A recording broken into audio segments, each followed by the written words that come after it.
Hey everyone, I've been thinking a lot lately about spending and living intentionally. 2 years ago, I graduated from college with like $50,000 in student loans, and my immediate focus was paying those off as fast as possible. And since then, I've been in this phase of saving as much as I can, as aggressively as I can. I paid off my student loans, and I've continued to save and invest. When I thought about my financial goals, my goal was just number go up, net worth go up. Outside of that goal, I hadn't considered what I was saving for. And number go up is just like a really bad goal because it never ends. Your mental health is determined more by the stock market than the goals of what you're going to do with your money. My partner has a really big enthusiasm for travel. It's something he enjoys a lot. His enthusiasm for travel started to get me to think about what I want to do with my money outside of this number go up goal, which is where Die with Zero comes in by Bill Perkins. This book really emphasizes the value of experiences and spending money on experiences and how that is more shaping for you than buying more material possessions, things like that. I was also really inspired by Ramit Sethi's work on teaching people how to live their rich life. He wrote a book called I Will Teach You to Be Rich. I have not read it. I listened to his podcast and a lot of his YouTube channel work, and he really emphasizes spending lavishly on the things that you care about and you love and what would make you feel rich, and cutting vigorously on the things you don't care about. So for me, I really love technology. And I love eating out, and I love traveling or going places. I don't care about a car, and so I can afford to spend more on the things I love and explicitly choose not to spend on the things that don't bring me joy. But in this video, I want to share some of the key takeaways I had from Die with Zero, and I hope they inspire you to think about your goals and how you want to lead your life. Highly recommend this book. Let's get started. I'm a big believer in the value of experiences. Experiences don't have to cost a lot of money, and they can even be free, but worthwhile experiences usually cost some money. Many psychological studies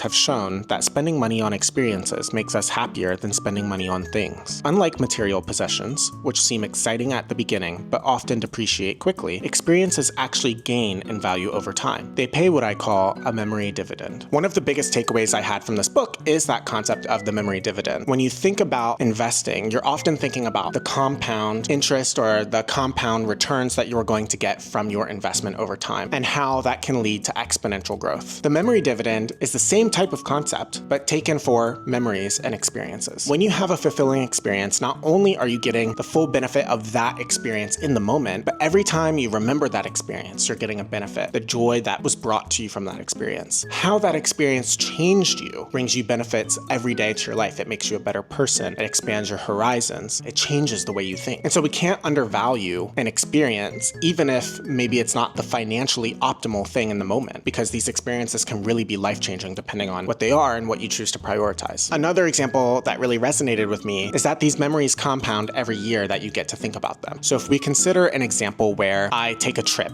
at 50 years old and I die at 80, I have 30 years to really enjoy that experience, to think about it, to reminisce on it, to see how it changed me. I have 30 years. If I'm able to front that trip to taking it at 30 instead of at 50, now I have 50 years for that memory to compound and to enjoy and reminisce and think about it and talk about it. The effects of how that experience or trip changes you compound even more because you have those extra 20 years. And so we really have to work to not underestimate what traveling and experiences can do for you. And we have to consider those trade-offs when we're deciding whether or not to delay an experience for further financial investment, or choosing to take that now, understanding that you won't be able to invest or save that money. When I consider my own life and the sort of bets I took that were more experiential and not material, I think about college. I moved across the country from Virginia to California for college, knowing that I would have to take out student debt to do so. It was about $50,000 in student debt, so it wasn't like I was taking out a financially irresponsible amount of debt, but that was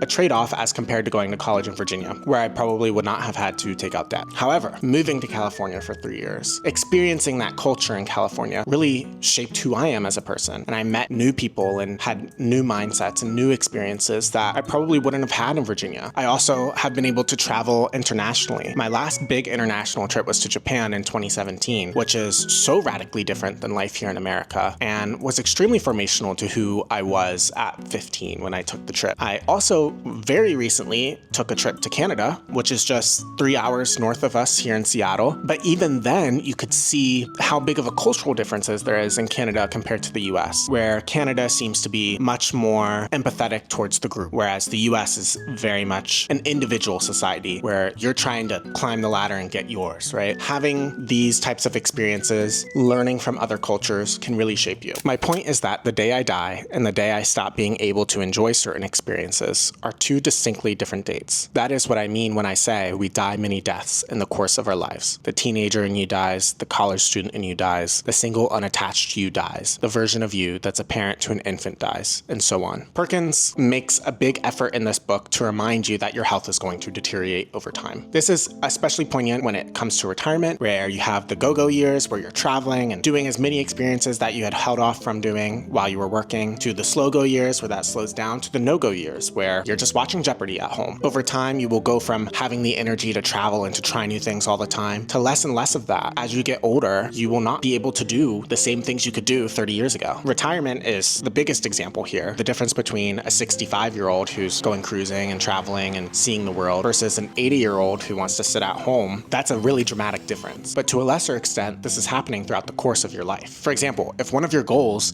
is to run the New York City Marathon, you could probably do that in your 20s or 30s. You're probably not doing that at 65 or 70. And so this is one life experience that, if it's important to you, you can't wait on. You have to find a way to prioritize that early while you have your health to be able to fulfill that life goal. And so one of the key takeaways I had from this book is that prioritizing my health is a really critical investment, not only in myself today, but also how prioritizing my health now and spending on my health now will help me to lead a healthier life when I do get older and when I am in retirement. And so investments in health should really be prioritized both in your time investment, but also your financial investment. You can safely delay some experiences for a future period. If you don't take certain trips or pursue certain physical activities in your 20s, you may be able to take them in your 30s. But this ability to transfer physical experiences from one time period to another is limited. Within this sort of health vein, Perkins has this concept of time bucketing goals you have for your life. So considering three factors, your health, your time, and your money, how can you prioritize experiences or life goals to where they best fit in the season of your life, whether that's your 20s or your 60s or somewhere in between? The idea here is to break down your life into distinct decades and consider where your goals best fit within those decades. When I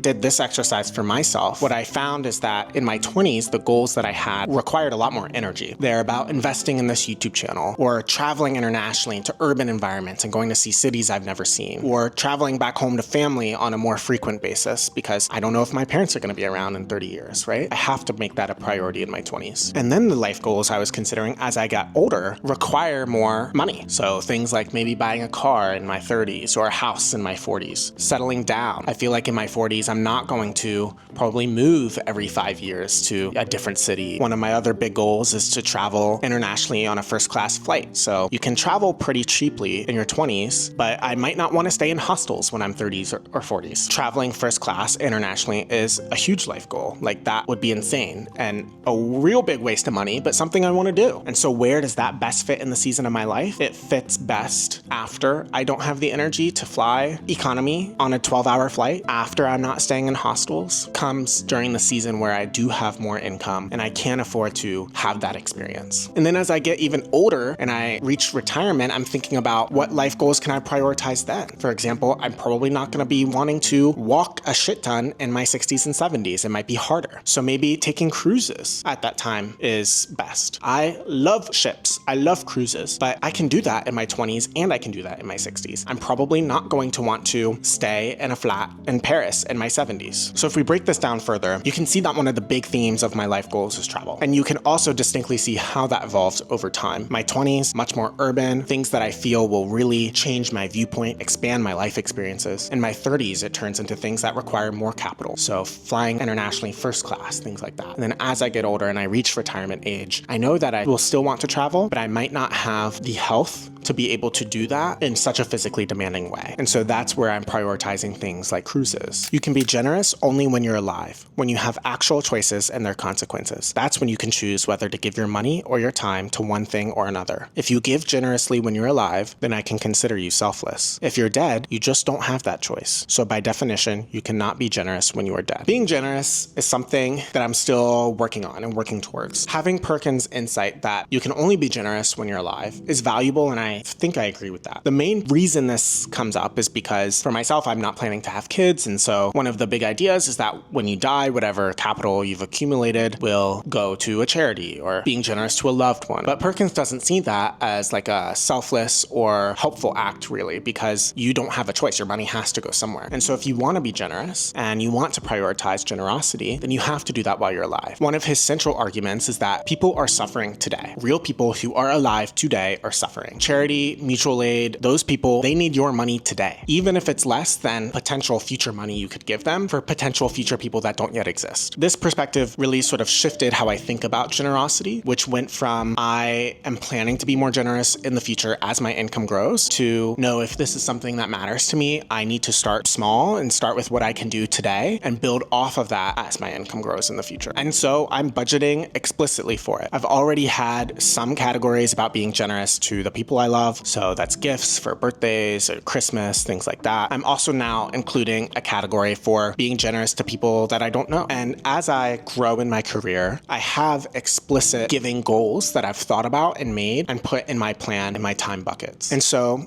giving is something that I'm now explicitly planning for and starting with today, rather than something that I think will happen sometime in the future, but I'm not really sure when I feel like I have enough or whatever that means. If you spend hours and hours of your life acquiring money and then die without spending all of that money, then you've needlessly wasted too many precious hours of your life. There's just no way to get those hours back. All right, so the main crux of this book, Die with Zero, is that you should literally die with nothing left. You should die with $0 in the bank account. That means you have maximized the life fulfillment you can get from the money you have made while working. Perkins offers multiple strategies for doing this, different financial vehicles, different spending targets, how to sort of model when you're going to die and how to try and spend to zero by that time. Honestly, for me, I'm not quite sold yet.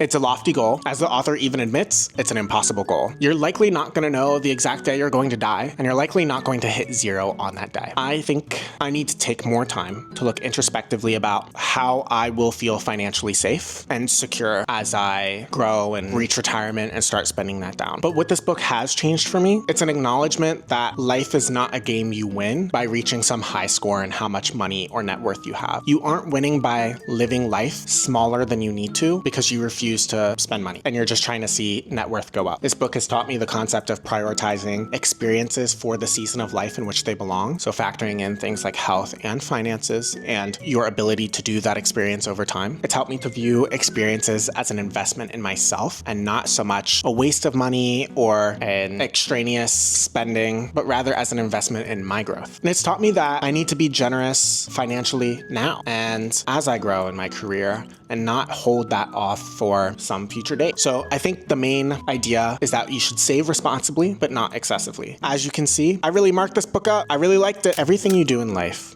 all the daily, weekly, monthly, annual, and once-in-a-lifetime experiences you have adds up to who you are. When you look back on your life, the richness of those experiences will determine your judgment of how full a life you've led. I am extraordinarily lucky to be 23, working as a software engineer in big tech, living in a city in this beautiful apartment by myself. It is such a privilege that I can even read a book like this and have the ability to execute on the ideas in this. Going forward, I am trying to strike a better balance between saving and spending and to reframe what I view as an important expense in my life. And so what this actionably looks like for me immediately is I'm still planning to max out my 401k. That's an important thing for me. I know if I just do that for the next 40 years, I'll be fine. My next goal is to save for a specific target number in my emergency fund that I have set as this is my saving goal. And then from there to enjoy the rest. But I'm going to intentionally enjoy it. I'm going to spend it on experiences and things that will change me and shape me and not on material possessions as much as possible, unless they'll make my life genuinely better. So I would encourage you to think about your own life. Think about the life goals you have, to do the exercise of breaking down your decades and